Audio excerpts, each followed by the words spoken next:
दोस्तों नमस्कार। आज हम लोग रिवीजन सीरीज के चौथे दिन में हैं और हम लोग आज पढ़ने वाले हैं भारत का अपवाह तंत्र।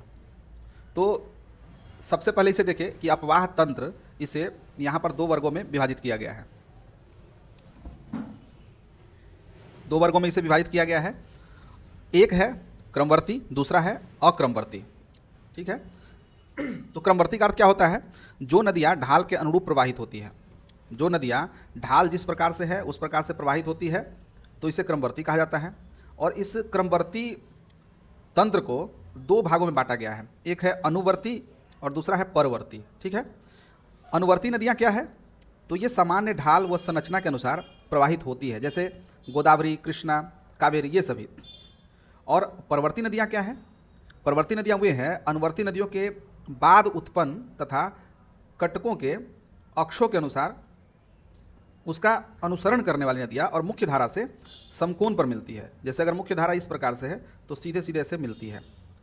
तो इसमें बेतवा, आसन नदी, चंबल नदी, सोन नदी, ये सभी नदियाँ हैं। ये सभी क्या है? परवर्ती नदियाँ हैं। और तो हम लोगों ने अनुवर्ती नदियाँ, परवर्ती नदियाँ को देखा क्रमवर्ती प्रकार में।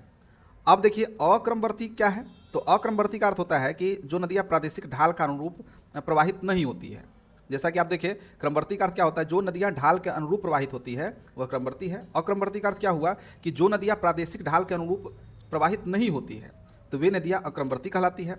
अब इस अक्रमवर्ती नदियों को भी आप दो प्रकार से समझ सकते हैं, एक पूर्ववर्ती और अध्यारोपित या पूर्वारोपित। ठीक है।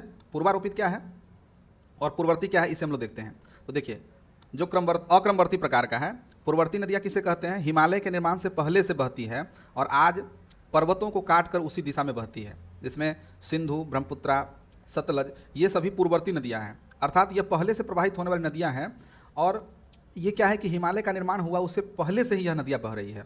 ये पूर्ववर्ती, नाम से यह स्पष्ट है, पूर्ववर्ती नदियाँ हैं और ये अक्रमवर्ती प्रकार की बात हम कर रहे हैं। इसके बाद अध्यारोपित में देखें तो अध्यारोपित में किस प्रकार से है? तो वे नदियाँ जो एक नरम चट्टान के स्तर पर बहती है और कठोर बेसल चट्टानों तक पहुंचती है, लेकिन प्रारंभिक ढाल का पालन नहीं करती है। जैसे कि आप जानते भी होंगे दामोदर नदी, बनास नदी, स्वर्ण रेखा नदी, चंबल नदी, ये सब क्या है? ये सब पूर्वारोपित नदियाँ हैं या अध्यारोपित नदियाँ हैं। अब कुछ शब्दावलियों को देख लें तो इसमें शब्दावलियों में है जल ग्रहण। ठीक है। कैचमेंट क्षेत्र क्या है? तो जल ग्रहण क्षेत्र क्या है? एक नदी विशिष्ट क्षेत्र से अपना जल बहा कर लाती है, जिसे जल ग्रहण क्षेत्र कहते हैं। तो जल ग्रहण क्षेत्र इसे देखें तो एक होता है नदी द्रोणी और दूसरा होता है जल संभर। ठीक है। एक होता है रिवर बेसिन और दूसरा क्या होता है? Water set. तो क्या है? तो नदी द्रोणी में है, इसका आकार बड़ा होता है, बड़ी नदियों का जल ग्रहण क्षेत्र होता है, तो ये है नदी द्रोणी। और जल संभर क्या होता है? यह आकार छोटा होता है और छोटी नदियों का जल ग्रहण क्षेत्र होता है। ये नदी द्रोणी जो है यह बड़ी नदियों का जल ग्रहण क्षेत्र है और जल संभर क्या है? ये छोटी नदियों का जल ग्रहण क्षेत्र है। तो इस प्रकार से अपवाह द्रोणी, ये सभी शब्दावलियाँ हैं जो आपको क्या है कि आपको समझने के लिए, अपवाह तंत्र को समझने के लिए ये सभी आपके लिए काफ़ी आवश्यक है। तो अपवाह द्रोणी क्या है? Drainage basin. तो एक नदी और उसकी सहायक नदियों द्वारा, ठीक है, एक नदी और उसकी सहायक नदियों द्वारा अपवाहित क्षेत्र अपवाह द्रोणी कहलाती है। ठीक है। आप समझे? जैसे एक नदी है, ठीक है, नदी और उसकी सहायक नदी, ठीक है, तो पूरा का पूरा जो ये जो सिस्टम है ये क्या कहलाता है?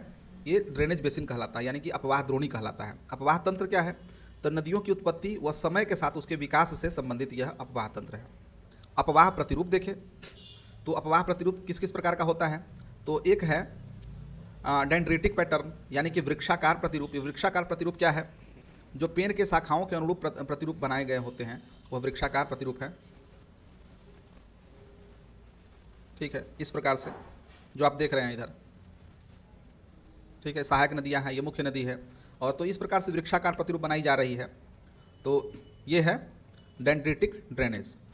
और ये क्या है? और ये प्रतिरूप क्या है? तो किसी ऊंचे स्थल यानी कि पर्वत से निकलकर सभी दिशाओं में बहने वाली जो नदियों के जो प्रतिरूप होते हैं, जैसे अमरकंटक से निकलने वाली नदियों के प्रतिरूप होते हैं, ये अर्य प्रकार के होते हैं, अर्य प्रतिरूप होते हैं। इसमें आपको पता होगा कि सोन और नर्मदा जो अमरकंटक से निकलती है ये अर्य प्रकृति की होती है, अर्य प्रतिरूप का होता है। इसके बाद क्या है? जालीनुमा प्रतिरूप। ये क्या है कि जब मुख्य नदियाँ एक दूसरे के समानांतर बहती हो तथा सहायक नदियाँ उनसे समकोण पर मिलती हो। जैसा कि आप देख रहे हैं, जैसे मुख्य नदी है और ये सभी सहायक नदी है जो इसके समकोण पर लगभग मिलती है। ठीक है, ये मुख्य नदी इस प्रकार समकोण में मिलती है, तो ये जालीनुमा प्रतिरूप है। ठीक है, इस प्रकार के जो नदी जो द्रोणी होती है अपवाह तंत्र, ये जालीनुमा प्रतिरूप का होता है। एक है अभिकेंद्रीय प्रतिरूप। ये क्या है? जब सभी दिशाओं से नदियाँ प्रवाहित होकर किसी झील या गर्त में विसर्जित होती है तो उसे हम लोग क्या कहते हैं? अभिकेंद्रीय प्रतिरूप कहते हैं। जैसे काला सागर में डेन्यूब, नीपर, डेनिस्टर और डॉन नदियाँ, ये सभी काला सागर में गिरती है। ये मान लेते हैं काला सागर है और उसमें जो नदी आके प्रवाहित हो जाती है इस प्रकार से, तो ये क्या है? कौन सा प्रतिरूप है? तो अभिकेंद्रीय प्रतिरूप है। आगे देखते हैं कि जल ग्रहण क्षेत्र के आकार के आधार पर नदियों का, भारतीय नदियों का वर्गीकरण।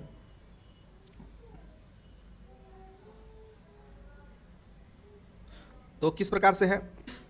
तो भारतीय नदियों का वर्गीकरण इसे 3 प्रकार से यहाँ पर किया गया है। वृहत, बड़ी नदी द्रोणी, दूसरा है मध्यम नदी द्रोणी और तीसरा है लघु नदी द्रोणी। ठीक है, 3 प्रकार से वर्गीकृत किया गया है। तो वृहत में क्या है? वृहत में देखें तो अपवाह द्रोणी का क्षेत्र 20,000 किलोमीटर स्क्वायर से ज़्यादा होता है। ठीक है, जब ये सीमा दी गई है, आप ऐसे याद कर सकते हैं कि जब अपवाह द्रोणी का क्षेत्र 20,000 वर्ग किलोमीटर से ज़्यादा हो तो वह बड़ी नदी द्रोणी कहलाती है। लघु द्रोणी 2,000 वर्ग किलोमीटर से अगर कम क्षेत्र वाला हो तो लघु द्रोणी नदी द्रोणी कहलाती है। और मध्यम नदी द्रोणी में क्या है कि 20,000 वर्ग किलोमीटर से लेके 2,000 वर्ग किलोमीटर के बीच के क्षेत्रफल वाला जो है वो मध्यम नदी द्रोणी कहलाता है। वृहत नदी द्रोणी में देखें तो इसमें 14 नदी द्रोणी है। इसमें गंगा, ब्रह्मपुत्रा, तापी, नर्मदा, माही, पेन्नार, साबरमती, बराक, ये सभी वृहत या बड़ी नदी द्रोणी है। इसमें आप सिंधु को भी जोड़ सकते हैं। इसके बाद है, लेकिन आपको बता दें कि भारतीय नदी जो है, ये भारतीय नदियाँ चूँकि सिंधु का उद्गम दूसरे जगह पर है, उसका अधिकांश प्रवाह दूसरे स्थान पर होता है, तो इसलिए इसको इस सूची में नहीं डाला गया है। फिर मध्यम नदी द्रोणी को देखें तो 20,000 वर्ग किलोमीटर से लेकर 2,000 वर्ग किलोमीटर के क्षेत्रफल वाला मध्यम नदी द्रोणी कहलाता है। और इसमें 44 नदी द्रोणी को रखा गया, जैसे कालिंदी, पेरियार, मेघना, ये सभी मध्यम नदी द्रोणी वाला क्षेत्र है। और जिसका क्षेत्रफल 2,000 वर्ग किलोमीटर से कम हो तो उसे हम लोग लघु नदी द्रोणी वाला क्षेत्र कहते हैं। इसमें न्यून वर्षा के क्षेत्रों में बहने वाली नदियाँ हैं। ठीक है, अब हम लोग भारत के अपवाह तंत्र को देखें तो देखिए, भारत का अपवाह तंत्र जो है 2 भागों में बांटा जा सकता है। एक तो हिमालयी अपवाह और दूसरा प्रायद्वीपीय अपवाह। ठीक है, यानी कि जो हिमालय से जो निकलने वाली जो नदियाँ होती है उससे जो बना हुआ तंत्र होता है वह हिमालयी अपवाह तंत्र है। और जो प्रायद्वीपीय अपवाह है, प्रायद्वीपीय पठारों से निकलने वाली जो नदियाँ है उसकी जो तंत्र है, उसका जो तंत्र है वह प्रायद्वीपीय अपवाह तंत्र कहलाता है। तो हम लोग बारी बारी से इसे पढ़ेंगे। सबसे पहले देखते हैं हिमालय अपवाह। ठीक है, तो इसमें है शिवालिक नदी या इंडो ब्रह्म नदी। ठीक है, इसका अस्तित्व मायोसिन कल्प में एक विशाल नदी के रूप में हुआ था। संपूर्ण हिमालय के अनुदैर्ध्य असम से लेकर के पंजाब तक प्रवाहित होती थी और अपना जल सिंध की खाड़ी में विसर्जित करती थी। प्लीस्टोसिन काल में यह नदी 3 भागों में बट गई। एक तो पश्चिम में सिंध और उसकी सहायक नदियाँ हो गई, फिर मध्य में गंगा एवं उसकी सहायक नदियाँ हो गई और पूर्व में ब्रह्मपुत्रा एवं उसकी सहायक नदियाँ हो गई। तो इस नदियों की विशेषता क्या है? ये नदियाँ 12 होती है।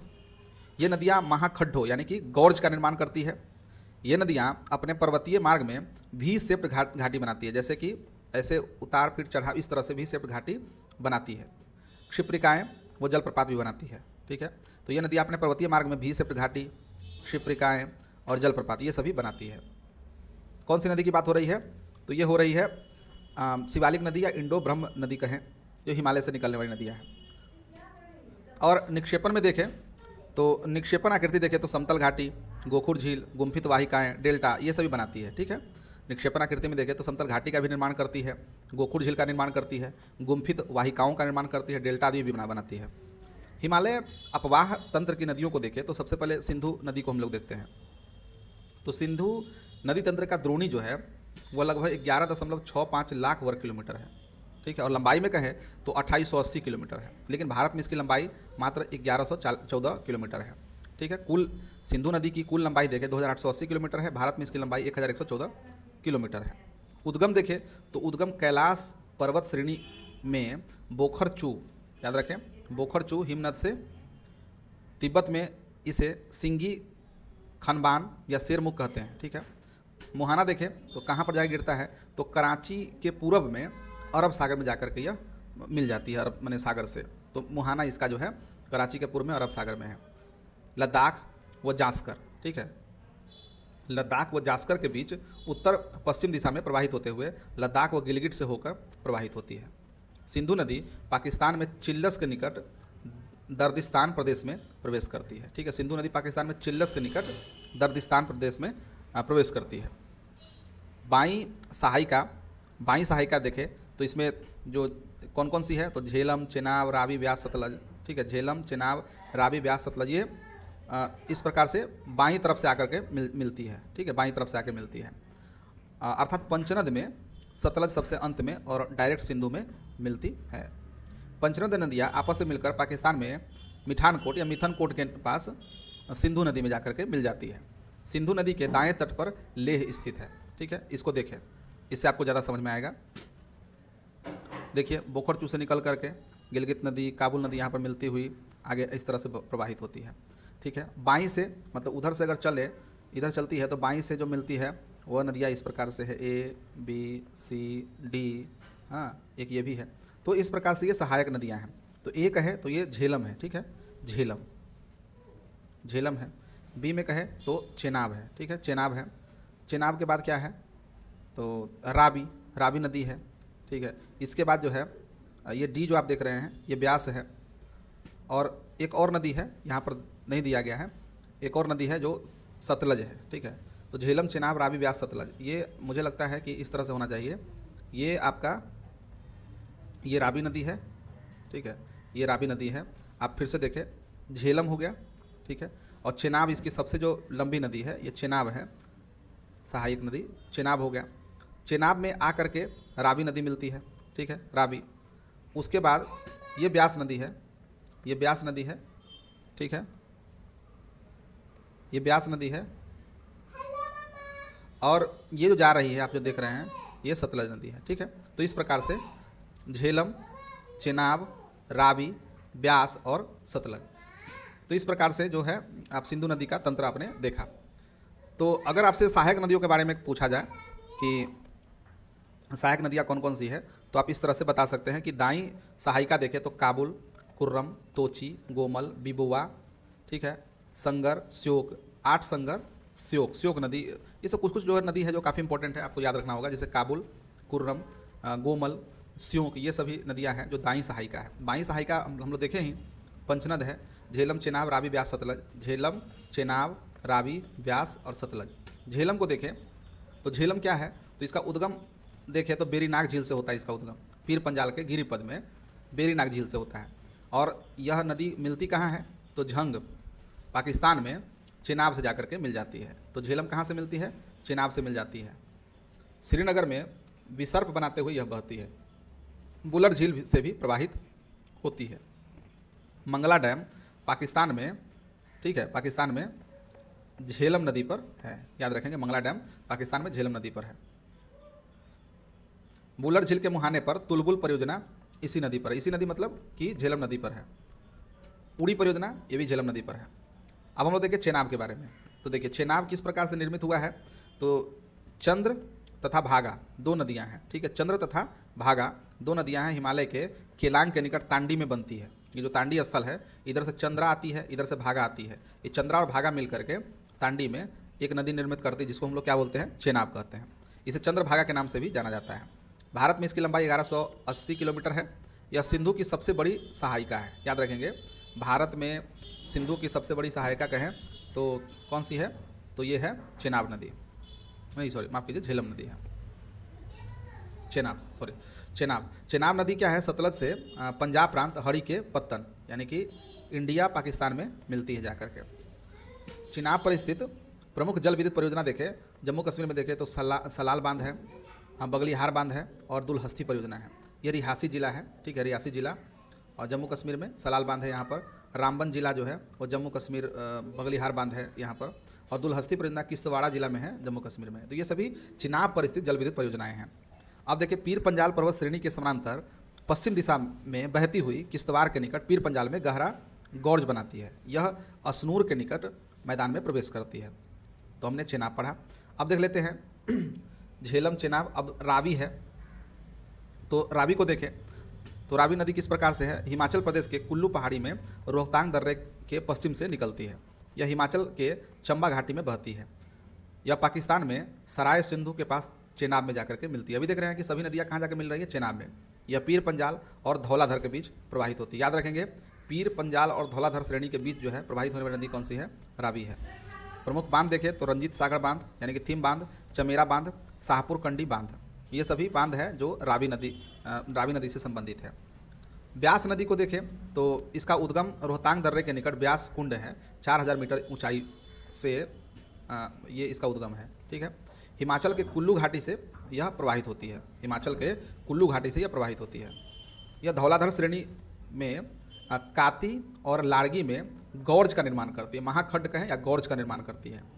पंचनद में एकमात्र ऐसी नदी है जिसका अपवाह केवल भारत में है। ये काफ़ी इंपॉर्टेंट पॉइंट है कि पंचनद में ऐसी कौन सी नदी है जिसका अपवाह केवल भारत में है, तो वह कौन सी नदी है, ब्यास नदी है। ठीक है, यह पंजाब के तलवाड़ा यानी होशियारपुर जिला नामक स्थान से मैदानी भाग में प्रवेश करती है। ब्यास नदी पंजाब के हरिके नामक स्थान पर सतलज से मिलती है, जहां हरिके बैराज का निर्माण करती है। तो ब्यास किससे मिलती है, ब्यास जो है सतलज से मिल जाती है। और किस स्थान पर, हरिके नामक स्थान पर इसको, और यहीं पर जो है हरिके बैराज का निर्माण करती है। हरिके बैराज से ही इंदिरा गांधी नहर, जो भारत की सबसे लंबी नहर है, वो निकाली गई है। पंचनद में अब हम लोग देखें सतलज नदी को, तो इसका उद्गम कहाँ से है, तो मानसरोवर के निकट राकस ताल या लॉन्गचेन खम्बाव यानी कि 4555 मीटर की ऊंचाई से निकलती है। मुहाना देखें तो पंचनद के रूप में मिथनकोट में सिंधु से जाकर के मिल जाती है। यह एक पूर्ववर्ती नदी है। ठीक है, यह पूर्ववर्ती नदी है। भारत में प्रवेश करने से पहले 400 किलोमीटर तक सिंधु के समांतर चलती है। यह हिमालय को काटकर सीप किला दर्रे से होकर भारत में प्रवेश करती है। ठीक है, सीप किला दर्रा आप समझ रहे हैं, तो हिमालय के काटकर सीप किला दर्रा से होकर भारत में प्रवेश करती है। यह फिरोजपुर से फाजिल्का के बीच भारत पाकिस्तान की सीमा जो है वो बनाती है। प्रमुख बांध देखें सतलज नदी पर, तो ये भाखड़ा नांगल डैम है जिसका उद्घाटन 22 अक्टूबर 1963 को जवाहरलाल नेहरू द्वारा किया गया था। और नेहरू जी का अंतिम समय चल रहा था, उनका जो है जीवन काल का अंतिम समय चल रहा था, तो भाखड़ा नांगल डैम का उद्घाटन उन्होंने किया था। और इस देखें कि भाखड़ा नांगल डैम जो है वो भाखड़ा हिमाचल प्रदेश में है। भारत की सबसे ऊंची गुरुत्वीय बांध है। ठीक है, भारत का सबसे ऊंचा गुरुत्वीय बांध है ये भाखड़ा। और नांगल देखें, नांगल कहाँ है, पंजाब में है, सिंचाई के लिए इसका इस्तेमाल होता है। तो ये हिमाचल प्रदेश में भाखड़ा है और नांगल जो है पंजाब में है। जल विद्युत का काम होता है इससे। भाखड़ा बांध भारत का दूसरा सबसे ऊंचा बांध है। ठीक है, 226 मीटर की ऊंचाई पर है। भाखड़ा बांध के पीछे बने जलाशय को गोविंद सागर कहा जाता है। ठीक है, लाभान्वित राज्य में देखें तो पंजाब, हरियाणा और राजस्थान है। अब हम लोग सिंधु जल समझौता को देखें तो काफ़ी इंपॉर्टेंट है, और चूँकि इस बार कुछ विवाद भी हुआ है, जो सिंधु जल समझौता जो है भंग हुआ था 1960 का जो था, और तो इसलिए इम्पोर्टेंट भी है इस वर्ष के एग्जाम सब के लिए। तो देखिए सिंधु जल समझौता किन के बीच हुआ था, तो भारत पाकिस्तान के बीच हुआ था। 19 सितंबर 1960 को यह हस्ताक्षर हुआ था विश्व बैंक की मध्यस्थता से। ठीक है, संधि के अनुच्छेद 8 के तहत एक अस्थायी सिंधु आयोग का गठन किया गया था। समझे, इस संधि के तहत सिंधु नदी का बंटवारा इस प्रकार है, तो 3 पश्चिमी नदियाँ और 3 पूर्वी नदियाँ। तो आप देखिए 3 पश्चिमी नदियाँ कौन सी है, तो सिंधु, झेलम, चेनाब। ठीक है, सिंधु, झेलम, चेनाब। और 3 पूर्वी नदियाँ कौन सी है, रावी, व्यास और सतलज। तो सिंधु, झेलम और चेनाब इसका जल पाकिस्तान को मिलेगा, और रावी, व्यास, सतलज का जो अधिकार है वो भारत का अधिकार इस पर होगा। ठीक है, भारत द्वारा सीमित उपयोग जो है इसका किया जाएगा, सिंधु, झेलम और चेनाब का। ठीक है, और इसके तहत, इस समझौते के तहत सिंधु नदी के 30% जल भारत तथा 70% जल पाकिस्तान उपयोग करता है, और इस पर Bharat run for the river project बना सकता है, बना सकता है। जम्मू कश्मीर की कुछ जल विद्युत परियोजना, इसे देखें तो किशनगंज प्रोजेक्ट है, किशनगंगा नदी पर, झेलम की सहायक नदी है, और रतले बांध यह किश्तवाड़ा जिला में है, चेनाब नदी पर है। तो इस प्रकार से हमने देखा। अब आगे बढ़ते हैं गंगा नदी तंत्र। तो गंगा नदी तंत्र ये क्या है, तो इसमें गंगा नदी को देख लेते हैं। सबसे पहले इसका उद्गम कहाँ है, तो उत्तरकाशी जिले में गोमुख के निकट गंगोत्री हिमनद से यह इसका उद्गम स्थल होता है। यहाँ क्या है कि गंगा भागीरथी के नाम से जानी जाती है। ठीक ठीक है। उत्तरकाशी जिले के गोमुख के निकट गंगोत्री हिमनद से निकलती है और यहाँ गंगा किस नाम से जानी जाती है, तो भागीरथी के नाम से जानी जाती है। अब ये वाला जो है आपके लिए काफ़ी इंपॉर्टेंट है। तो देखें कि गंगा नदी सबसे अंतिम में गंगा नदी है, इससे पीछे जो है आप देखिए किस किस तरह से है। तो यहाँ जो है अलकनंदा जब निकलती है इधर से, ठीक है, अलकनंदा बद्रीनाथ से, ठीक है। तो धौली गंगा जो है, धौली गंगा यहाँ जाकर मिलती है, ठीक है। उसके बाद यही अलकनंदा आगे बढ़ते हुए फिर मंदाकिनी नदी जाकर मिलती है, फिर आगे जाकर के पिंडार, इसके बाद मंदाकिनी जो केदारनाथ से निकलती है वो रुद्रप्रयाग में मिलती है। और ये अलकनंदा और भागीरथी जो मिलता है यह कहाँ पर, देवप्रयाग में, ठीक है। देवप्रयाग हरिद्वार में जाकर के मिलती है, तब जाकर के इसका जो सामूहिक धारा है यह गंगा नदी के नाम से हम लोग जानते हैं। तो गंगा को प्रारंभ में क्या कहते हैं, भागीरथी कहा जाता है, ठीक है।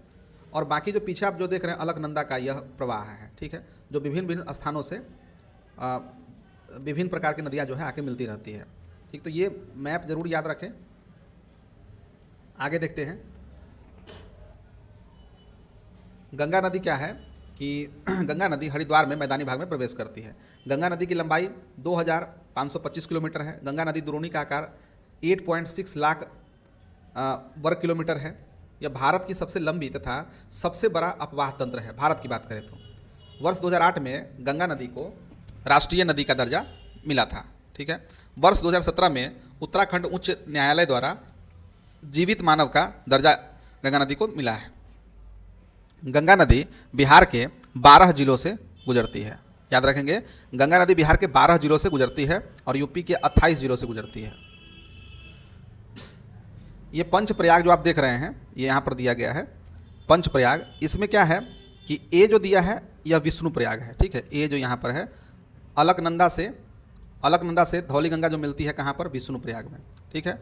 और बी जो आप देख रहे हैं यही अलकनंदा से मंदाकिनी जाकर के मिलती है नंद प्रयाग में, ठीक है। फिर इसी अलकनंदा से पिंडार नदी जो आके मिलती है वह कर्ण प्रयाग में आके मिलती है। और फिर क्या है, मंदाकिनी, एक इधर केदारनाथ जो निकलने वाली मंदाकिनी नदी है वो, माफ़ कीजिए, वो नंदाकिनी है और यह मंदाकिनी है, ठीक है।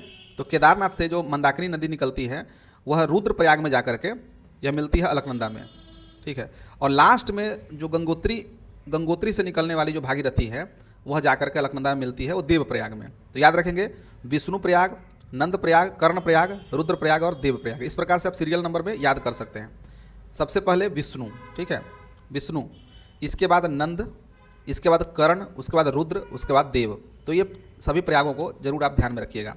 लेकिन कुछ बातें हैं जो आपको याद रखने ही चाहिए। एक तो देव प्रयाग आपको याद रखना ही है, और विष्णु प्रयाग जहाँ से सबसे पहले अलकनंदा में धौली गंगा मिलती है, ठीक है। एक दो बार देखने से आपको याद हो जाएगा। अब हम लोग देखें, यह गंगा नदी द्रोणी है। ये जो देख रहे हैं आप यहाँ से, ये गंगा नदी इस प्रकार से प्रवाहित होती चली जाती है, इस प्रकार से सागर में जाकर मिलती है। तो मिलने से पहले देखिए कि क्रम देखिए, सबसे पहले अगर पश्चिम से पूरब की तरफ देखें तो रामगंगा, और ये याद रखें ये गंगा नदी के बाईं से आकर के मिलने वाली नदियाँ हैं, ठीक है। बाईं तरफ से आकर मिलने वाली नदियाँ हैं। वो सबसे पहला है रामगंगा, फिर गोमती, फिर घाघरा, और बिहार में जब जाइएगा तो गंडक, कोसी, महानंदा, ठीक है। हालांकि घाघरा जो है सीमा रेखा तय करती है बिहार यूपी का। तो रामगंगा, गोमती, घाघरा, गंडक, कोसी, महानंदा, ये एक सही क्रम है, ठीक है। ये बाईं से आकर के मिलने वाली गंगा में नदियाँ हैं। और ये जो देख रहे हैं यहाँ पर, ये प्रयागराज संगम है। यहाँ से गंगा की सबसे बड़ी सहायक नदी है यमुना, यहाँ आके मिलती है। और यमुना कहाँ से इसका उद्गम है, तो यमुनोत्री से इसका उद्गम है। अब यमुना में जो मिलने वाली नदियाँ हैं वो देखें तो बनास नदी है जो यमुना मिलने से पहले यह चंबल में मिलती है, ठीक है। तो बनास को हम चंबल की सहायक नदी कहेंगे, और चंबल क्या है, यमुना की सहायक नदी है। और यमुना किसकी सहायक नदी है, तो गंगा की सहायक नदी है। इसी प्रकार से एक नदी है सिंध, ठीक है। सिंध, यह भी यमुना की सहायक नदी है। बेतवा, केन, सिंध, देखिए चंबल, सिंध, बेतवा, केन, याद रखेंगे। चंबल, सिंध, बेतवा, केन, ये क्रमागत ढंग से पश्चिम से पूरब की तरफ यमुना में आकर के मिलने वाली नदियाँ हैं। दक्षिण की तरफ से आकर मिल जाती है यमुना में। अब आते हैं, एक टोंस नदी है जो दक्षिण से आकर के गंगा में प्रवाहित होती है। इसके बाद है कर्मनासा, कर्मनासा नदी, यह भी दक्षिण से आके मिलती है, ये सीमा रेखा है, ठीक है, यूपी बिहार का। उसके बाद सोन नदी है, अमरकंटक से निकलती है। एक फल्गु नदी है और पुनपुन नदी है, ठीक है, फल्गु और पुनपुन। तो इस प्रकार से यहाँ तक जब गंगा आती है तो यहाँ से इसके दो भाग हो जाते हैं। एक तो हुगली बनाती है, हुगली नदी आगे चली जाती है, और आपको पता हो कलकत्ता इसी के किनारे है, तो हुगली। और जो दूसरी धारा इसकी जो बनती है वो भागीरथी कहलाती है। यहाँ से देखिए, जब स्टार्ट नदी, जब गंगा नदी जब गंगोत्री से निकलती है तो भागीरथी ही होती है, और जब हुगली को छोड़ देती है तो पुनः यह भागीरथी ही रहती है, ठीक है, और तब जाकर के बांग्लादेश के सीमा में प्रवेश करती है पद्मा नाम से, ठीक है। तो इस प्रकार से है। गंगा नदी की सहायिका देखें तो गंगा नदी की सहायिकाएं हैं बाईं से रामगंगा, हमने देखा रामगंगा, गोमती, घाघरा, गंडक, कोसी, महानंदा, ठीक है। दाईं तरफ से यमुना, टोंस, सोन, कर्मनासा, ये सभी दाईं तरफ से आकर मिलने वाली नदियां हैं। गंगा की सबसे लंबी सहायक नदी कौन सी है? तो यमुना है। गंगा के किनारे बसा हुआ शहर, सबसे बड़ा शहर कौन सा है? तो कानपुर है। गंगा नदी तंत्र की प्रमुख नदियों देखें तो रामगंगा, इसे देख लेते हैं। रामगंगा, इसका उद्गम क्या कहाँ से है? तो गैरसन से है, गढ़वाल की पहाड़ी से, उत्तराखंड से। और मुहाना गंगा नदी में है, कन्नौज के निकट, ठीक है। तो रामगंगा कहाँ मिलती है? गंगा में, कन्नौज में। इसकी प्रमुख सहायक नदी कौन सी है? तो खोह, गंगन और अरेल। जिम कार्बेट राष्ट्रीय पार्क जो है इससे प्रवाहित होती है, तो ये इंपॉर्टेंट है। फिर गोमती देखें तो इसका उद्गम जो है फुलहर झील से हुआ है, पीलीभीत जिला उत्तर प्रदेश से। और मुहाना गंगा नदी में है, गाजीपुर के निकट गोमती जाके मिल जाती है। लखनऊ और जौनपुर इसके किनारे बसे हैं। घाघरा को देखें, घाघरा नदी को या सरयू नदी, तो उद्गम देखें इसका तो मानसरोवर के मापचाचुंग ग्लेशियर से इसका उद्गम हुआ है घाघरा का। और इसका मुहाना कहाँ है? तो गंगा में है, छपरा के निकट, ठीक है। यूपी और बिहार के बीच सीमा बनाती है यह घाघरा नदी। और नेपाल में कर्नाली नाम से जानी जाती है, ठीक है, नेपाल में कर्नाली के नाम से जानी जाती है। शारदा नदी को देखें तो इसका उद्गम कहाँ से है? तो मिलाम हिमानी से हुआ है। मुहाना कहाँ है? तो घाघरा नदी में मिल जाती है, बाराबंकी में, ठीक है। प्रारंभ में गौरी गंगा नाम इसका रहता है। भारत नेपाल सीमा पर काली नदी के नाम से जानी जाती है, ठीक है। और यही काली नदी है जो हिमालय को डिस्ट्रीब्यूट करने वाली नदी है। जैसे सिंधु, पिछला चैप्टर में आपने पढ़ा होगा, सिंधु, उसके बाद सिंधु, सतलज, काली, तीस्ता, दिहांग, ये जो है हिमालय की सीमा तय करती है। तो ये चीज़ है। तो यही शारदा नदी है, भारत नेपाल सीमा पर काली नदी के नाम से जानी जाती है। गंडक को देखें तो गंडक का उद्गम कहाँ से हुआ है? तो नेपाल हिमालय से हुआ है गंडक का उद्गम। और मुहाना कहाँ है? तो गंगा नदी में है, सोनपुर के निकट बिहार में यह मिल जाती है। यह दो नदी काली और त्रिशूली नदी के संगम से बनी है गंडक, ठीक है। काली नदी और त्रिशूली नदी इसके संगम से बनी है गंडक। इसे नारायणी नदी के नाम से भी जाना जाता है। और त्रिवेणी नहर इसी से निकाला गया है, त्रिवेणी नहर। प्रमुख सहायक नदी कहें तो त्रिशूला और माड़ी। अब कोसी नदी को देखें तो इसका उद्गम कहाँ से है? तो इसका उद्गम नेपाल में सप्तधारा से मिलने से हुआ है, इसलिए इसे सप्तकोसी नाम से जाना जाता है। इसकी मुख्य धारा अरुण नदी गोसाई थान कहाँ है? तिब्बत से निकलती है। मुहाना देखें तो गंगा नदी में मिल जाती है, कुर्सेला में, यानी कटिहार का कुर्सेला जगह है, वहाँ पर जाकर गंगा में प्रवाहित हो जाती है। और इसे बिहार का शोक कहा जाता है। कोसी नदी को बिहार का शोक कहा जाता है। इसकी लंबाई 720 किलोमीटर है। और प्रमुख सहायक नदी में देखें तो तामोर, अरुण, दूध कोसी, तलखू, ये सभी इसकी सहायक नदी है। अब महानंदा नदी को देखें तो इसका उद्गम कहाँ है? दार्जिलिंग की पहाड़ी में है। महानंदा नदी का उद्गम कहाँ है? दार्जिलिंग की पहाड़ी में है। मुहाना गंगा नदी में है, फरक्का पश्चिम बंगाल में। गंगा के बाएं तट पर मिलने वाली अंतिम सहायक नदी है यह महानंदा। अब यमुना को देख लेते हैं, उद्गम कहाँ है? बंदरपूंछ श्रेणी के यमुनोत्री हिमनद से इसका उद्गम है। मुहाना देखिए गंगा नदी में प्रयागराज में जाकर के यह मिल जाती है। गंगा की सबसे पश्चिमी व सबसे लंबी सहायक नदी है। तो यमुना की सहायक नदियों को देखें तो बाईं तरफ से आके मिलने वाली जो नदियां हैं उसमें हिंडन, रिंद, सेंगर, वरुण, ठीक है। हिंडन, रिंद, सेंगर, वरुण, ये बाईं तरफ से यमुना में आके मिलने वाली नदियां हैं। और दाहिना तरफ से हमने पढ़ा भी चंबल, सिंध, बेतवा, केन, ठीक है। और बनास नदी जो है तो चंबल में आकर के मिलती है। दिल्ली, आगरा, मथुरा इसके किनारे स्थित प्रमुख शहर हैं। चंबल नदी को अब देखें तो चंबल का उद्गम जो है मालवा के पठार में महू के निकट हुआ है। मुहाना इसका यमुना नदी में है, इटावा जिले में, ठीक है, इटावा जिले में है। सहायक नदियों को देखें तो बाईं से आकर के बनास नदी मिलती है। और दाईं से काली नदी, काली सिंध कहें, काली नदी नहीं, काली सिंध और पार्वती, ये चंबल की सहायक नदियां हैं। बनास, काली सिंध और पार्वती। बाईं से आकर मिलने वाली नदियाँ हैं बनास, और दाईं से मिलने वाली नदियाँ हैं काली सिंध। राजस्थान, मध्य प्रदेश तथा उत्तर प्रदेश में प्रवाहित होती है यह चंबल नदी। चंबल नदी उत्खात भूमि यानी कि बीहड़ स्थलाकृति के लिए जानी जाती है। यह एक अध्यारोपित नदी है। आगे देखते हैं बेतवा। तो उद्गम इसका है विंध्य रेंज से मध्य प्रदेश में, और मुहाना यमुना नदी हमीरपुर जिला उत्तर प्रदेश। केन नदी उस उद्गम इसका देखें तो कैमूर की पहाड़ी से है, कटनी जिला उत्तर प्रदेश। हालांकि कटनी जो है वो मध्य प्रदेश में भी है और यहाँ उत्तर प्रदेश लिखा है। थोड़ा सा आप चेक कर लीजिएगा यहाँ पर कि कटनी कौन सी कटनी, उत्तर प्रदेश का या ये होना चाहिए। हाँ, ये कटनी जिला जो है यूपी का है या एमपी का है। एक कटनी जो है वो मध्य प्रदेश का भी है, तो आप इसे मैच कर लीजिएगा। मुहाना देखें तो यमुना नदी है और बांदा जिला में जाकर के यह मिल जाती है यमुना से केन नदी। सोन नदी देखें तो इसका उद्गम कहाँ है, तो अमरकंटक की पहाड़ी में है। ठीक है, उसका सोन का जो उद्गम है कहाँ है, अमरकंटक की पहाड़ी में है। मुहाना देखें तो गंगा नदी दानापुर में है। ठीक है, दानापुर में, पटना से पश्चिम में है। ठीक है, इसका मुहाना गंगा नदी में आके मिल जाती है। यहाँ के नदी में पाए जाने वाले बालू के सुनहरे रंग के कारण इसका नाम क्या पड़ा, सोन नदी पड़ा। ठीक है, गोल्ड कलर इसका जो है बालू का कलर जो होता है गोल्ड कलर था, इसलिए इस नदी का नाम सोन नदी पड़ा। बाण सागर तथा इंद्रपुरी बैराज इसी नदी पर निर्मित है। याद रखेंगे, बाण सागर और इंद्रपुरी बैराज जो है ये सोन पर ही निर्मित है। रिहंद और उत्तरी कोयल इसकी प्रमुख सहायक नदी है। उत्तरी कोयल नदी पर कुटकू बांध है। यह बांध बिहार एवं झारखंड द्वारा निर्मित किया गया है, तो ये याद रखेंगे कुटकू बांध। अब है दामोदर नदी। इसका उद्गम देखें तो छोटा नागपुर के पठार के पलामू जिले से इसका उद्गम है दामोदर नदी का। और यह कहाँ जाके मिलती है, तो हुगली नदी में जाकर के मिल जाती है पश्चिम बंगाल में। ठीक है, पश्चिम बंगाल में। ठीक है, पश्चिम बंगाल में मिल जाती है। सहायक नदियाँ देखें तो बराकर, कोनार जमुनिया, बराकर, कोनार जमुनिया, बोकारो, हाहारो आदि ये सभी सहायक नदियाँ हैं। बंगाल का शोक जो है यह दामोदर नदी को कहा जाता है। इसे जैविक मरुस्थल भी कहा जाता है। इसी नदी पर दामोदर घाटी परियोजना स्थित है। यह भारत की पहली बहुउद्देशीय परियोजना है। 7 जुलाई 1948 को शुरू किया गया। यह परियोजना अमेरिका के टेनेसी प्रोजेक्ट पर आधारित है। ठीक है, यह परियोजना अमेरिका के टेनेसी प्रोजेक्ट पर आधारित है। अब है स्वर्णरेखा नदी। तो इसका उद्गम कहाँ है, इसका उद्गम जो है रांची के पठार मगही गांव या नगरी गांव से इसका उद्गम है स्वर्णरेखा नदी का। जमशेदपुर इसी नदी किनारे स्थित है।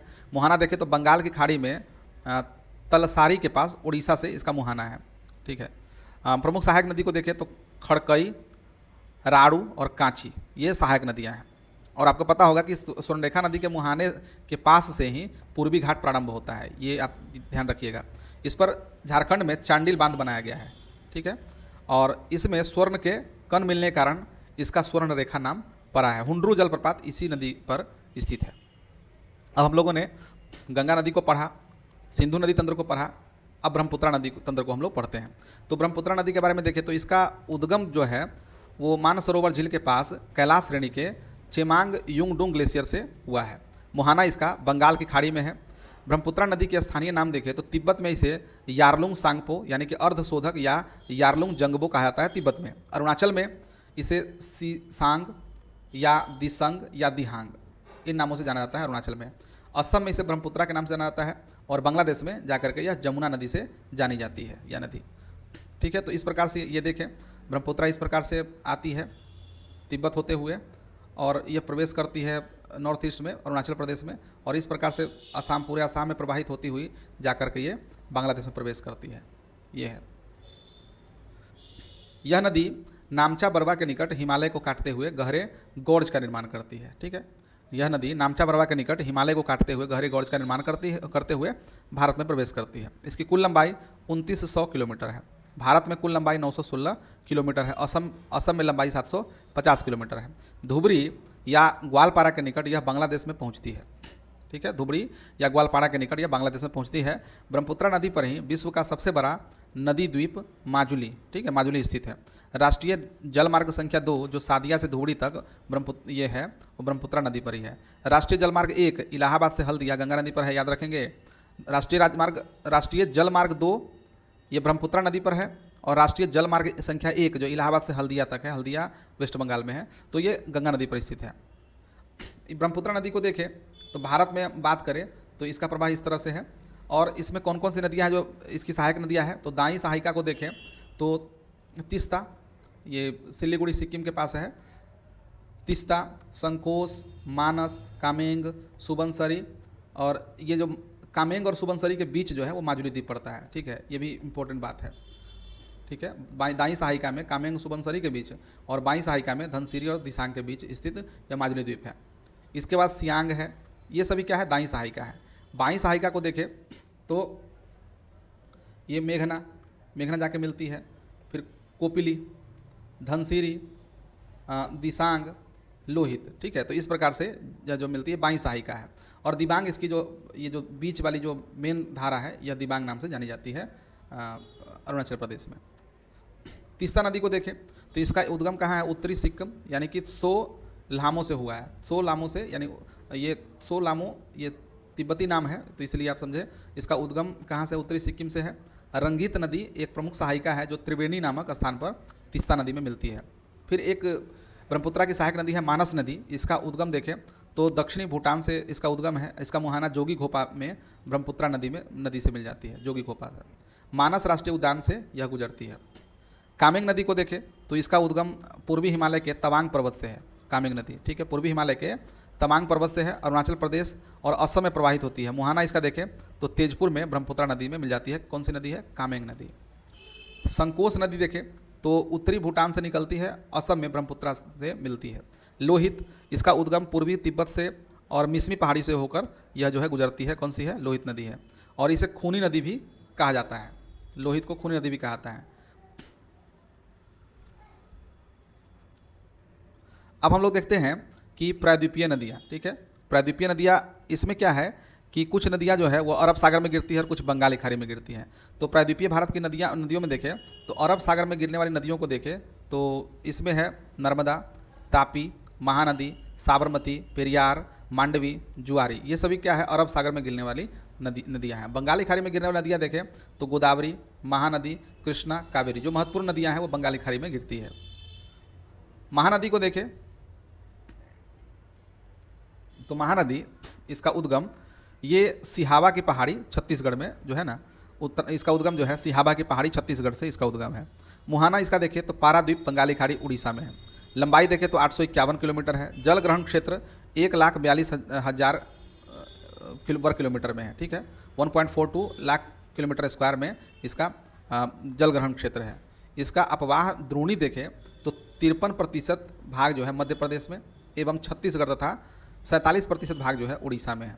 ध्यान रखिएगा कि महानदी का जो अधिकांशतः भाग है वो मध्य प्रदेश एवं छत्तीसगढ़ में है और 47% भाग, अगर एक राज्य की बात करें तो सर्वाधिक भाग जो है उड़ीसा में है। अपवाह द्रोणी का कुछ भाग महाराष्ट्र और झारखंड में भी है। ठीक है, याद रखेंगे महानदी का कुछ भाग, अपवाह द्रोणी का कुछ भाग महाराष्ट्र और झारखंड में भी लगता है आके। प्रमुख सहायक नदियों को देखें तो ये जो है इस तरह से महानदी है। इसकी जो क्या बोलते हैं, जो बाई सहायिका है वो देखें तो सेवनाथ, हसदेव, मांड, ईव। ठीक है, और दाई सहायिका में देखें तो जोंक, ओंग, तेल, ये सब ये सब दाई सहायिका है महानदी की। अब गोदावरी नदी को देखते हैं तो गोदावरी नदी का उद्गम जो है त्र्यंबकेश्वर यानी नासिक जिला से पश्चिमी घाट से गोदावरी का उद्गम होता है। मुहाना बंगाल की खाड़ी, मुहाने पर डेल्टा निर्माण करती है आंध्र प्रदेश में जाकर के। ठीक है, लंबाई देखें तो 1465 किलोमीटर है। जल ग्रहण क्षेत्र 3.13 लाख वर्ग किलोमीटर जल ग्रहण क्षेत्र है। प्रायद्वीपीय भारत की सबसे लंबी व बड़ी नदी है। इसे दक्षिणी गंगा के नाम से भी जाना जाता है आकार और लंबाई के कारण। ठीक है, और इसका नदी द्रोणी महाराष्ट्र, छत्तीसगढ़, उड़ीसा और आंध्र प्रदेश में फैला हुआ है। गोदावरी का नदी द्रोणी में देखें तो 49% भाग जो है केवल महाराष्ट्र में प्रवाहित होती है, संबंधित है। 20% जो है एमपी और छत्तीसगढ़ से है संबंधित, और 31% भाग जो है वो आंध्र प्रदेश से संबंधित है। इसका डेल्टाई भाग में 9 संचालन संभव है। ठीक है, इसके डेल्टाई भागों में 9 संचालन संभव है। गोदावरी की सहायक नदियाँ देखें तो बाईं से आप ये चित्र देख सकते हैं।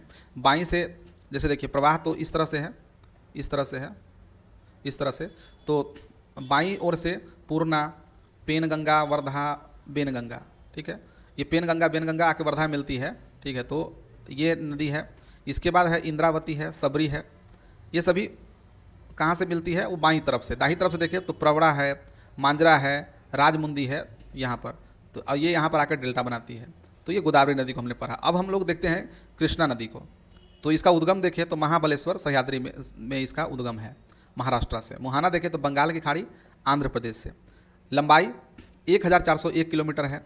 जल ग्रहण क्षेत्र 2.58 लाख वर्ग किलोमीटर इतना है। जल ग्रहण क्षेत्र में देखें तो अधिकांशतः भाग जो है वो कर्नाटका का है, ठीक है। 27% भाग जो है वह महाराष्ट्र में है और 29% भाग देखें तो आंध्र प्रदेश एवं तेलंगाना में है।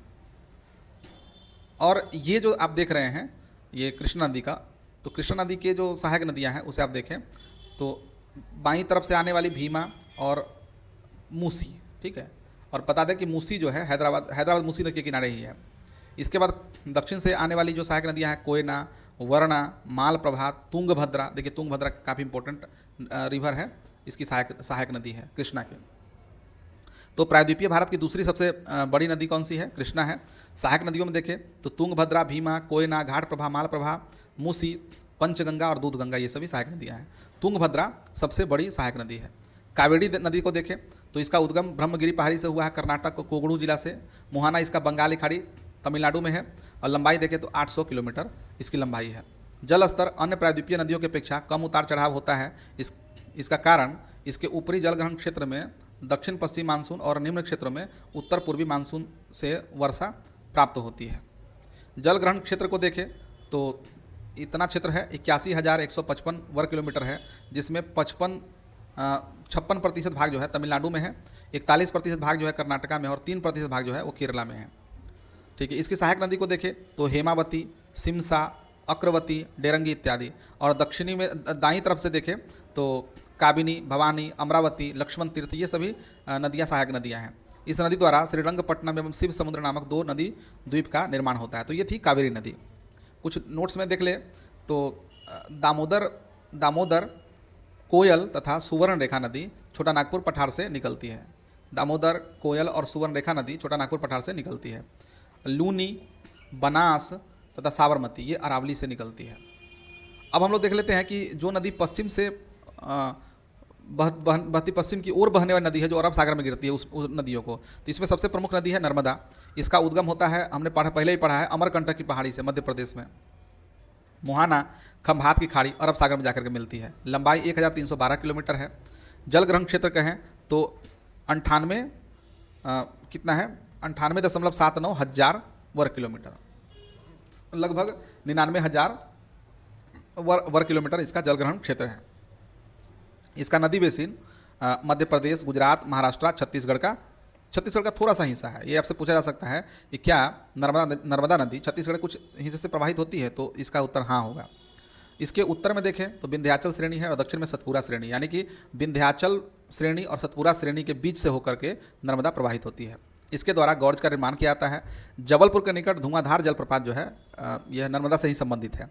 गुजरात के नर्मदा जिले के केवड़िया में सरदार सरोवर बांध इसी नदी पर है। और इसकी प्रमुख सहायक नदियों को देखें तो ओरसंग, तवा, बंजर और सेर, ये सभी सहायक नदियां हैं नर्मदा की। नर्मदा के बाद जो दूसरी प्रमुख नदी है जो अरब सागर में गिरती है वो तापी है। इसका उद्गम देखें तो मध्य प्रदेश के बैतूल जिले के मुल्ताई पहाड़ी में है, ठीक है। और मुहाना कहाँ है, वहीं जहाँ पर नर्मदा गिरती है खंबाती खाड़ी में अरब सागर में। लंबाई देखें 724 किलोमीटर। और प्रमुख सहायक नदियाँ देखें तो गीना और अरुणावती है। और मैं आपको बता दूं कि नर्मदा और तापी दोनों भ्रंश घाटियों से होकर प्रवाहित होती है। भ्रंश घाटी का अर्थ होता है कि पहाड़ी के बीच जो घाटी होती है इससे प्रवाहित होती है, ठीक है। प्रमुख सहायक नदियों को देखें तो इसमें देखिए इस तरफ एक तरफ सतपुरा श्रेणी है, ठीक है, इसके दक्षिण में सतपुरा श्रेणी है। ये क्या है, गोमाई, अरुणावती, सुखी, ठीक है, और पंजरा, बोरी, गिरना, ये सभी कहाँ से मिलती है, ये सभी दाईं ओर से आके मिलती है और ये बाईं ओर से मिलती है, चूँकि नदी का प्रवाह इस तरह से है, ठीक है। सूरत इसी नदी के किनारे है। कौन सी नदी है, तापी नदी।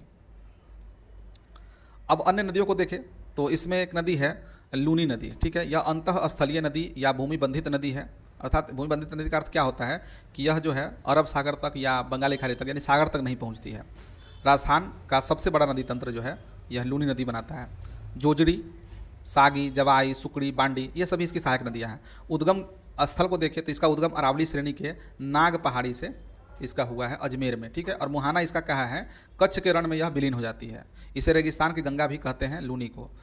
इसका ऊपरी भाग में मीठा जल परंतु निचले भाग में खारा जल होता है। इसे लवणवती या लवणागिरी आदि नामों से जाना जाता है। इसकी लंबाई 495 किलोमीटर है। प्रमुख सहायक नदियों को देखें तो जोजरी, जवाई, सागी, सुकड़ी, ये सभी क्या है, प्रमुख सहायक नदियाँ हैं। माही नदी को देखें तो उद्गम में मेहर झील विंध्याचल श्रेणी से निकलती है। माही ये धार जिला है मध्य प्रदेश का, धार वहाँ से निकलती है। मुहाना देखें तो यह भी खंभात खाड़ी में मिलती है माही नदी, और लंबाई 583 किलोमीटर है। और ये खास बात यह है कि कर्क रेखा को यह 2 बार काटती है। माही नदी जो है कर्क रेखा को 2 बार काटती है, जैसा कि आप चित्र में नीचे आप देख रहे हैं।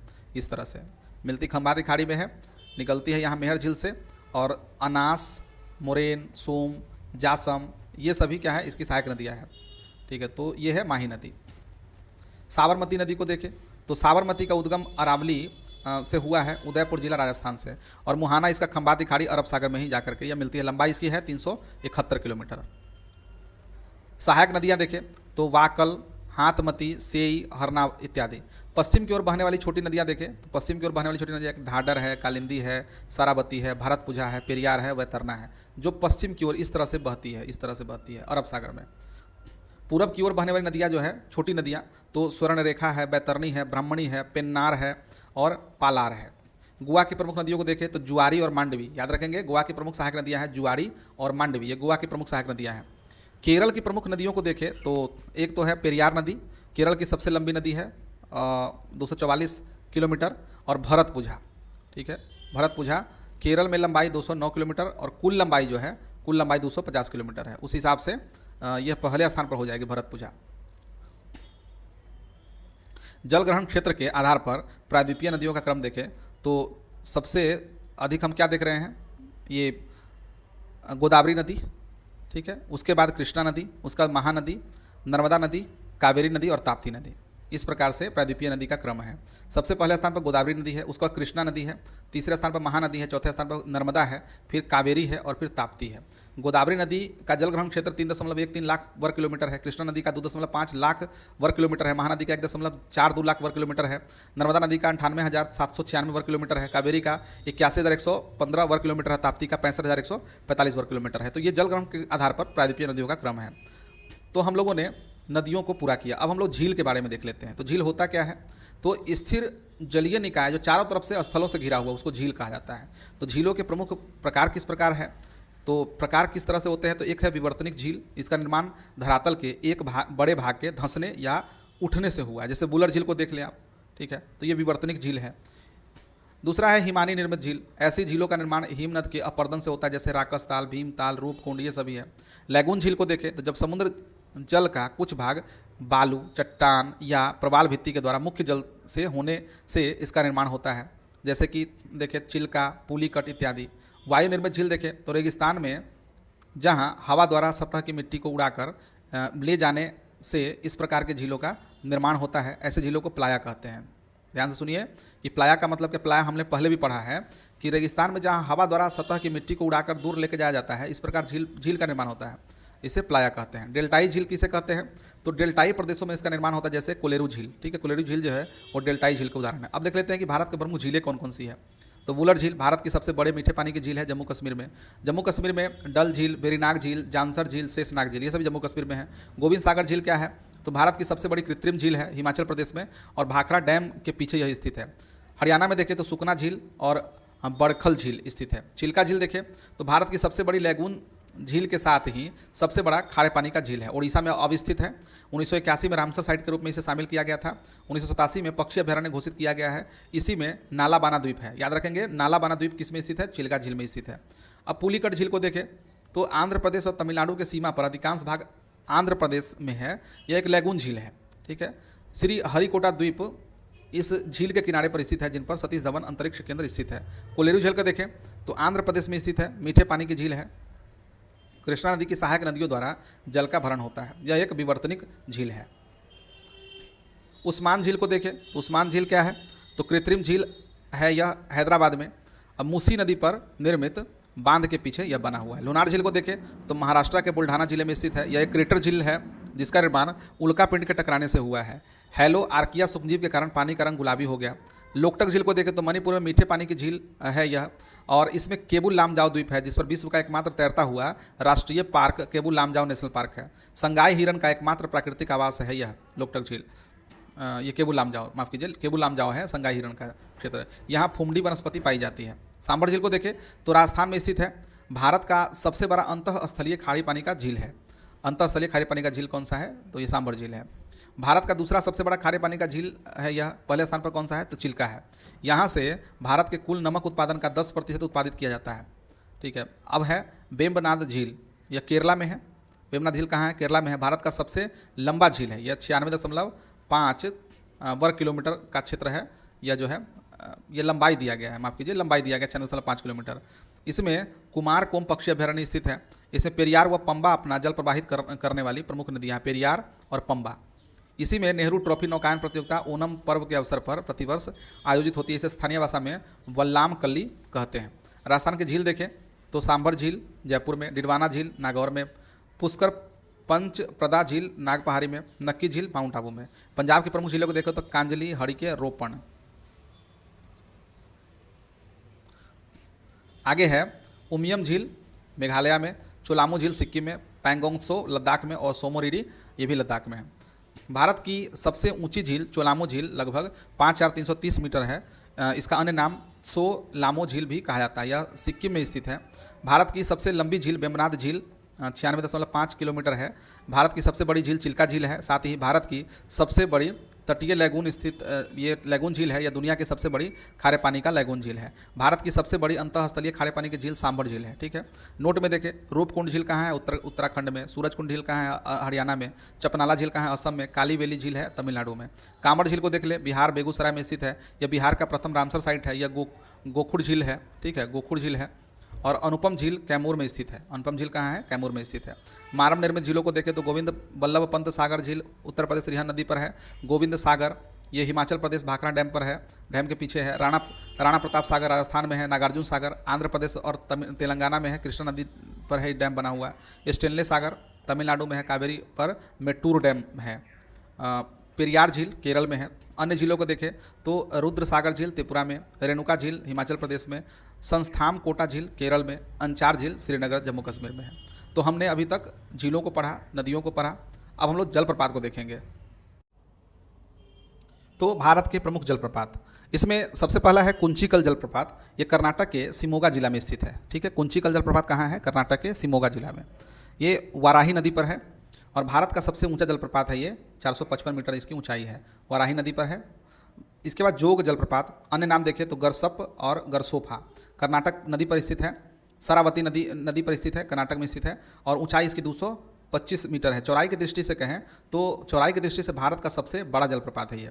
ठीक है, जोग या गरसोपा जलप्रपात। धुआंधार जलप्रपात देखें तो भेरा घाट जबलपुर मध्य प्रदेश में स्थित है, नर्मदा नदी पर। वर्ष 2021 में यूनेस्को के विश्व धरोहर के रूप में इसे शामिल किया गया था। दूध सागर जलप्रपात मांडवी नदी पर है और कर्नाटक एवं गोवा के सीमा पर है। चित्रकूट जलप्रपात देखें तो छत्तीसगढ़ में है। इंद्रावती नदी पर 310 मीटर इसकी ऊंचाई है। चौड़ाई और विशाल जलप्रपात के जलप्रवाह के कारण भारत का नियाग्रा कहा जाता है इसे, चित्रकूट जलप्रपात को। याद रखेंगे, भारत का नियाग्रा कहा जाता है ये चित्रकूट जलप्रपात को। हुंडरू जलप्रपात रांची झारखंड में है, स्वर्णरेखा नदी पर। चुलिया जलप्रपात मध्य प्रदेश है, चंबल नदी पर। भारत के 5 सबसे ऊंचे जलप्रपात देखें तो पहला है कुंचिकल वाराही नदी और कर्नाटका में। फिर दूसरे स्थान पर बरही पानी बुधवलंगा नदी पर है, उड़ीसा में। तीसरा है नोहकाली, कई वर्षा जल के कारण बना है यह, और उसके बाद ये कहाँ है? मेघालय में स्थित है। दूध सागर मांडवी नदी पर है, दूध सागर मांडवी नदी पर है, गोवा में। फिर उसके बाद है जोग या गरसोप्पा, ये सरावती नदी पर है, कर्नाटका में। कुछ अन्य जलप्रपातों को देखें तो यन्ना जलप्रपात नर्मदा नदी पर है, मध्य प्रदेश में। चचाई जलप्रपात बीहड़ नदी मध्य प्रदेश में। डुडुमा मुच्छकुंड नदी उड़ीसा में है यह। कपिलधारा नर्मदा नदी पर है, मध्य प्रदेश में। इसके बाद बिहार के जलप्रपात को देखें तो याद रखेंगे नवादा जिला में स्थित है ककोलत जलप्रपात। रोहतास में है दुर्गावती जलप्रपात। करकट जलप्रपात जो है वह कैमूर में है। तेलहर जलप्रपात जो है कैमूर में। सूखल दरी जलप्रपात जो है कनहर नदी रोहतास में। और धुआं कुंड जो है रोहतास में है। आप देख लीजिए, जो सबसे महत्वपूर्ण जलप्रपात है ककोलत वो नवादा में है। दुर्गावती कहाँ है? रोहतास में है। करकट कहाँ है? कैमूर में। तेलहर कैमूर में। सूखल दरी जलप्रपात यह भी रोहतास में कन्हर नदी में है, और धुआं कुंड रोहतास में है। भारत के प्रमुख डैम, अब हम लोग भारत के प्रमुख डैम को देख लेते हैं। तो टिहरी बांध भारत का सबसे ऊंचा बांध, ठीक है, भारत का सबसे ऊंचा बांध या डैम, इसकी ऊंचाई 260.5 मीटर है। भागीरथी नदी पर है, भागीरथी एवं भील गंगा के संगम पर है उत्तराखंड में, और भूकंप जोन 5 में स्थित है टिहरी बांध, ठीक है, भूकंप जोन 5 में है। भाखड़ा नांगल बांध की बात करें तो हिमाचल प्रदेश एवं राजस्थान में संयुक्त रूप से है, सतलज नदी पर जो है 518 मीटर ऊंचाई। सरदार सरोवर बांध नर्मदा नदी पर 163 मीटर का है और गुजरात में यह स्थित है। हीराकुंड बांध महानदी पर है, हाइट इसकी 60.96 मीटर है, उड़ीसा में है और भारत का सबसे लंबा बांध है, इसकी लंबाई 25.8 किलोमीटर है। रिहंद बांध, अन्य नाम इसका देखें तो गोविंद बल्लभ पंत है, स्टोरेज के हिसाब से दूसरा सबसे बड़ा डैम है रिहंद नदी पर, यूपी के सोनभद्र में स्थित यह है। अब चंबल घाटी परियोजना को देखें तो राजस्थान और मध्य प्रदेश की संयुक्त योजना है, इससे चंबल नदी पर 3 बांध बनाए गए हैं। एक तो है 84गढ़ बांध गांधी सागर जलाशय में, रावत भाटा में राणा प्रताप सागर है, ठीक है, कोटा में जवाहर सागर है। नोट में देखें तो बबली प्रोजेक्ट गोदावरी नदी महाराष्ट्र में, कोल बांध सतलज नदी पर बनाया गया है हिमाचल प्रदेश में, चेरुथानी बांध पेरियार नदी पर बनाया गया है केरला में, और तुलबुल परियोजना झेलम नदी पर है यह स्थित, ठीक है। और बांध को हम देखें तो मयूराक्षी पश्चिम बंगाल में मयूराक्षी नदी में, पोंग हिमाचल प्रदेश ब्यास नदी पर, तवा मध्य प्रदेश में तवा नदी पर, उकाई परियोजना तापी नदी में गुजरात में, नागार्जुन सागर कृष्णा नदी पर तेलंगाना में, इडुक्की परियोजना पेरियार नदी पर है केरला में, अलमाटी डैम जो है कृष्णा नदी पर है कर्नाटका में, माता टीला डैम उत्तर प्रदेश में बेतवा नदी पर, बाण सागर डैम मध्य प्रदेश उत्तर प्रदेश और बिहार में सोन नदी पर, याद रखेंगे बाण सागर डैम। उसके बाद है कलपोंग परियोजना अंडमान निकोबार द्वीप समूह में है, कोयना बांध महाराष्ट्र में कोयना नदी पर है, मेजा बांध कोठारी नदी में है राजस्थान में, और मैथन बांध तिलैया बांध ये बराकर नदी पर है झारखंड में। तो इस प्रकार से दोस्तों हम लोगों ने ये जितना भी हम लोग का जो अफवाह तंत्र था जिसमें कि जलप्रपात और झील ये सभी थे, इसमें हमने इसे पूरा किया, ठीक है। तो अब हम लोग अगले दिन के लिए पढ़ेंगे मिट्टियों के बारे में। तो हमारा ये अध्याय जो है समाप्त होता है, जो कि था भारत का अपवाह तंत्र। तो मिलते हैं अगले वीडियो में, तब तक के लिए धन्यवाद।